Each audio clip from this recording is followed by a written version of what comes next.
Europe 1 Matin. Marc-Olivier Fogiel. L'interview. Bonjour Jean-François Roubaud. Bonjour. Vous êtes le président de la CGPME, Confédération Générale du Patronat des Petites et Moyennes Entreprises. 6e journée de mobilisation, 4e journée de grève depuis la rentrée. Donc, vous dites quoi ce matin? Est-ce que les patrons que vous représentez sont crispés par cette situation? Crispé, bien sûr, puisque c'est un manque d'activité, c'est des coûts supplémentaires et c'est une addition qu'il faudra payer à la fin. Donc c'est la triple peine pour le patronat, si j'ose dire. Mais qui va payer, les patrons ou les salariés? C'est toujours les patrons, vous savez, c'est toujours les patrons. Toujours, pas forcément. Oui, parce que c'est les seuls créateurs de richesse. Alors avec les salariés, parce que le problème c'est que ça, bien sûr, il y a le chef d'entreprise et le salarié qui paiera derrière. Ça veut dire que quand vous dites les salariés vont payer derrière, vous voulez dire que certaines entreprises vont peut-être les plus fragiles fermer et il y aura des salariés au chômage? Ça se chiffre ça? Oui, bien sûr. Alors aujourd'hui, on n'en est peut-être pas encore là. Mais si vous voulez, je donne un cri d'alarme, je lance un cri d'alarme parce qu'on n'a pas les moyens aujourd'hui, après la crise économique que nous venons de vivre pendant 3 ans, de pouvoir supporter des grèves qui durent longtemps. Donc il faut vraiment que ça s'arrête très vite. Ça veut dire que vous êtes inquiet ce matin, c'est ce que vous nous dites? Je suis inquiet parce que je me demande où on va. J'ai l'impression que personne ne commande plus le navire, que ce soit les syndicats, les syndicalistes, etc.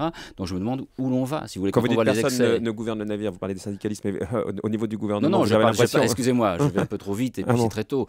C'est au niveau des syndicalistes qui mènent les mouvements de grève aujourd'hui. Vous leur dites aujourd'hui. quoi aux salariés, certains qui travaillent pour vous, pour les petites et moyennes entreprises qui sont dans la rue? Mais il y en a très peu. Alors écoutez, je voudrais qu'on arrête cette histoire de dire, j'entends M. Thibault dire tout le temps, maintenant c'est le privé qui est dans la rue. Excusez-moi, on est en train de faire une enquête, il n'y a quasiment pas de privé. Il y en a peut-être 4 ou 5% du secteur privé. Pas plus, vous dites. Mais l'essentiel, bien sûr que non, l'essentiel des manifestants, ce sont des régimes qui sont protégés, ce sont la SNCF, ce sont la RATP, les régimes spéciaux qui, eux, n'ont rien à voir avec le problème de la réforme des retraites qui aura lieu pour eux seulement dans 8 ou 9 ans. Donc vous dites que les salariés des petites et moyennes entreprises ne soutiennent pas le mouvement, c'est ce que vous nous dites ce matin? Mais bien sûr, la grande majorité, moi je le vois dans mes entreprises, dans celles que je parcours dans toute la France, les salariés font tout ce qu'ils peuvent pour arriver à l'heure. Aujourd'hui, il y en a qui arriveront à 10h, 10h30, 11h et qui auront mis 3 heures de galère pour venir. Mais il n'y aura pas de patron dans les cortèges, par exemple? Les mesures d'âge, elles concernent tout le monde, non? Non, il n'y aura pas de patron dans les cortèges parce que les chefs d'entreprise sont quand même assez conscients sur le problème économique.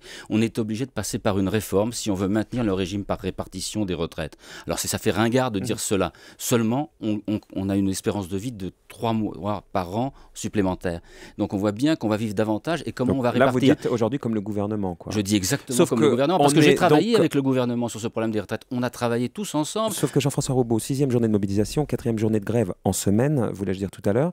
Est-ce qu'il ne faudrait pas de nouvelles concessions aujourd'hui pour apaiser la crise, même si je comprends bien, sur le fond, vous n'êtes pas d'accord, sauf qu'aujourd'hui, on a quand même un pays qui est manifestement pas loin du blocage. Monsieur Fogiel, toute mesure supplémentaire viendrait casser le problème de régime par répartition. Quand je vois les jeunes aujourd'hui qui manifestent, ils ont raison de manifester, mais ils auraient raison de manifester pour justement la signature de ces accords sur la retraite, parce que c'est eux qui seront pénalisés, c'est eux qui n'auront plus de retraite par répartition. Mais vous trouvez qu'on a déjà fait trop de concessions de la part du gouvernement? Vous trouvez qu'aujourd'hui la réforme est presque une réformette? Bien sûr, mais réformette parce qu'on a mis la barre à 62 ans. Dans tous les autres pays d'Europe, c'est 65 et on parle de 67 ou davantage.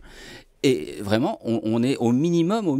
Donc si aujourd'hui, je vous rappelle que c'est 43,5 milliards de déficit que l'on aura dans 8 ans. Donc aujourd'hui, vous dites aux manifestants stop et au gouvernement stop aux concessions, quoi. Mais bien entendu, évidemment.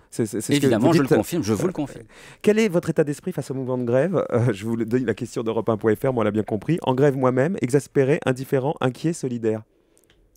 Mais moi, je suis un peu exaspéré. Enfin, l'exaspération commence. Entendre, c'est l'exaspération qui commence. Pour terminer, est-ce qu'on a un chiffre qui serait l'impact sur l'économie de ces journées de grève? Est-ce que vous pouvez le chiffrer? Non, c'est trop tôt, je crois, pour chiffrer. Ceci étant, je vous parle de crise économique. On a une augmentation des dépôts de bilan de 20% depuis 2 ans et que 80% de ces dépôts de bilan se terminent en liquidation. Donc derrière, c'est des entreprises, mais aussi des emplois. Et on voit bien que l'emploi, c'est ce qu'il y a de plus difficile à créer aujourd'hui. Mais ce n'est pas du chantage aux gens qui sont dans la rue à rentrer travailler parce qu'autrement vous serez licencié? Je n'ai pas du tout l'habitude de faire du chantage. Je dis simplement on est dans une situation économique qui est extrêmement difficile et c'est surtout pas le moment de casser la petite reprise qui est à l'horizon.